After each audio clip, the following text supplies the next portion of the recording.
To say that 2022 was a bad year for bonds is putting it mildly. To put the year in context, government bonds experienced their worst year on reliable record. And for multi-asset investors, this made 2022 a particularly difficult year. Traditionally, investors have relied on developed economy government bonds to provide diversification and to dampen the negative impact when risk assets like equities sell off.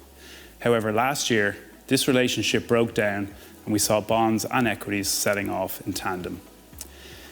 If we look at the main drivers of the sell-off in bonds, there were two things that stood out: inflation and aggressive central banks. Central banks, by leaving it late to begin increasing interest rates, were left with no option but to play catch-up with the elevated levels of inflation. In the US, the Federal Reserve delivered 4.25% of rate increases in just 10 months, making the fastest pace of any US rate hiking cycle in the past 30 years. Needless to say, this aggressive approach had a dramatic impact on bond yields, which increased significantly as the year progressed. Moving on from 2022, and the good news is that there are a number of reasons for bond investors to be more hopeful for the year ahead. Firstly, the end of interest rate hiking cycles appears to be approaching, and this should mean that the pain that has been inflicted from yields moving higher may be close to ending.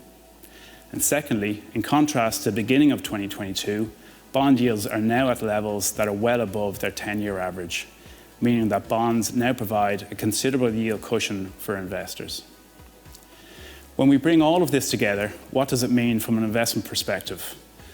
For the first time in a number of years, bonds are now a more attractive investment prospect.